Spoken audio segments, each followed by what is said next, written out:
Good evening, everyone. This is Zach from formulaperformance. Here today we're with a 97 Jeep Grand Cherokee, a ZJ.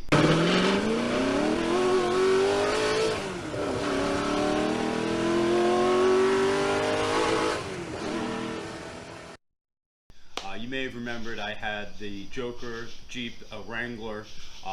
We had put an extra additional tow hitch attachment on the front for more storage. Going camping with the Woods and the Scouts just wasn't enough space. So I found one of these. It was less than $1,500. Put a brand new windshield in so we can pass a New York State inspection. And tonight we're going to start doing some suspension work. Jeep relatively overall is pretty straight. Body looks okay. It's a prime candidate for a Formula Performance makeover. You can see the sun damage to the paint on the hood and the faded bumpers. We're thinking about just sanding everything down and going with a glossy black farm paint, and then probably spray painting the plastic all around just to finish the look. Yet to be determined what we're going to do with the wheels. On the Joker, I did a pattern where this would be red, that would be black. I might do something where this is black and this is red. It would involve some taping, but a little customization to the look. Overall, pretty happy with the Jeep so far. 189,000 miles on it. Still going strong. It's got the straight six, similar drivetrain and transmission, and really an ease of working on, ease of use, maintenance. Similar to the Joker in that respect, where everything is pretty accessible. It does have the straight six, so I'm pretty happy about that. And it does have power windows, power brakes, and air conditioning, which is all great upgrades from the Wrangler. Take a look around. Jeep's in fairly good shape, no minor dings or dents. The paint again is faded off.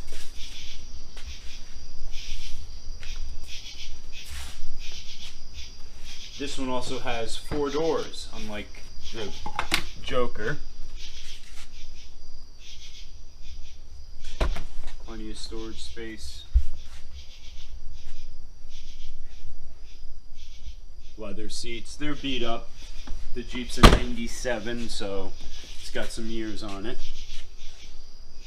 But for a relatively inexpensive entry fee, it's still the same things that I love about the Wrangler: the transmission, the engine, the drivetrain, all that, and the fact that I don't have to take it somewhere to work on it. I can, do all the work that we need to. So what we've done so far is we've already replaced the shocks, and tonight we're going to do the upper and lower control arms in the rear, and then in another video we're going to do the lower control arms, upper and lower ball joints, and the U-joints all in the front. Sounds like a lot of stuff. Pretty inexpensive parts off of Rock Auto. I think the whole thing will wind up being less than $400 worth of suspension parts, and I'm hoping to give this engine, this transmission and drivetrain, a good run for its money. So let's get at it. So as you can see, we jacked the truck up, put some jack stands underneath it to hold it up, and removed the 2 rear wheels. We're looking to remove and replace the lower control arm and the upper control arm. Pretty much all points on the lower control arm are easy to access. The upper control arm does have a star bit over here, which is a little bit hard to see, but it is there. And on the main issue that I just wanted to talk about is the front hole here to access the upper control arm in the front, the rear upper control arm in the front of it. You have to go through the exposed frame, and Kevin has a quick tip on how to avoid losing tools.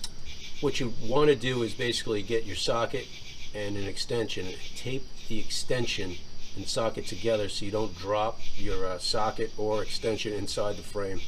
Once that happens, guys, you're not going to be able to fish it out. Purchased most of the parts from Rock Auto, and we're going for a budget replacement of all these upper and lower control arms. Thankfully, they come with the bushings pre-installed. I just wanted to make a little bit more smoother, stable ride. Guys, here's a little tip. Zach ran into an issue with his lower control arm on the passenger side. The issue that Zach is having is that the bolt head is actually running right into the exhaust. It looks like someone at some point had changed the muffler and the tailpipe, and it might be in a slightly different position than stock.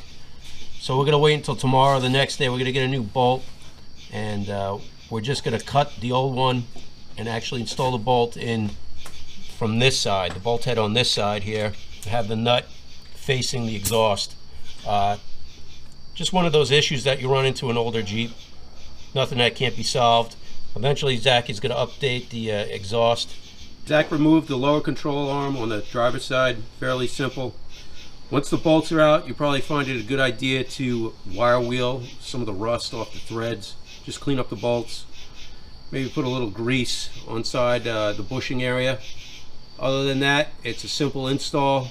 Put the bolts back in and torque to spec. You can find that spec in a repair manual such as Haynes. You just do a quick search on Google. The next step in this repair process is going to do the uppers. There's a couple of brackets that may have to be removed for the emergency brake. Alright, so I cleaned up the bolts and just put a little bit of grease in the new control arms.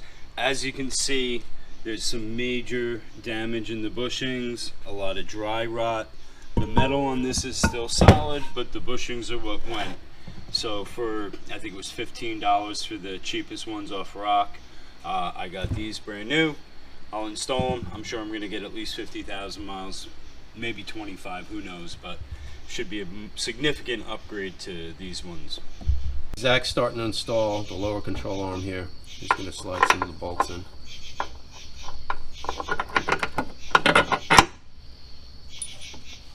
With any luck, this other one here is going to line up.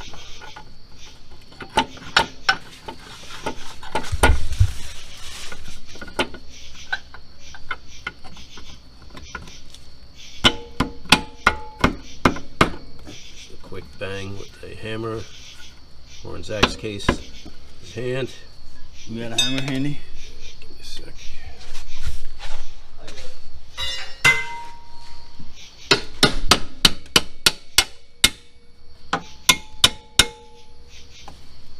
Alright, the two bolts are in. We're going to torque the nuts down to factory spec and get started on the uppers.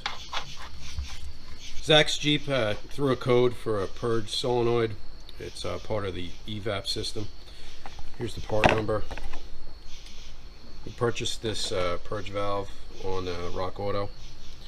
So we're going to install this Purge valve and clear out the code, and hopefully that solves this problem. If not, it could be a charcoal canister or a possible leak in the system. It's a pretty simple install. These hoses basically just push off, and there's one connector at the top. Kind of just slips into place. This rubber grommet. Pretty simple. Should take you about a minute or so to install, and we'll clear the code out.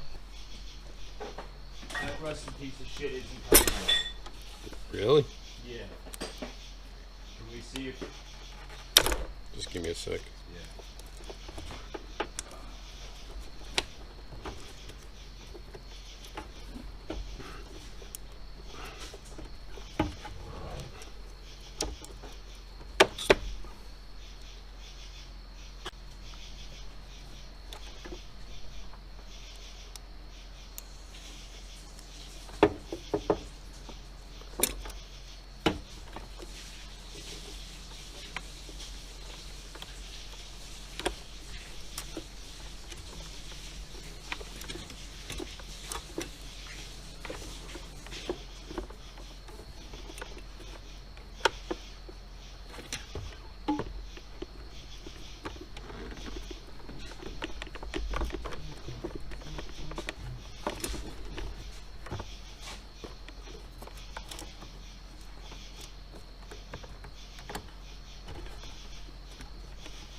Good evening, everyone. We got the tires back on, and this 97 Grand Cherokee has been affectionately nicknamed Black Betty.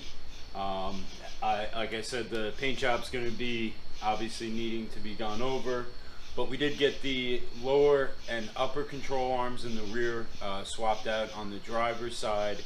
We only did the upper on the passenger side because, like Kevin explained, the exhaust, the way it's mounted, is in the way of the bolt. So we're either going to have to cut the bolt or wait till we do the exhaust and swap it out at that point. Other than that, Jeep's been pretty reliable, and I've enjoyed driving it and working on it so far.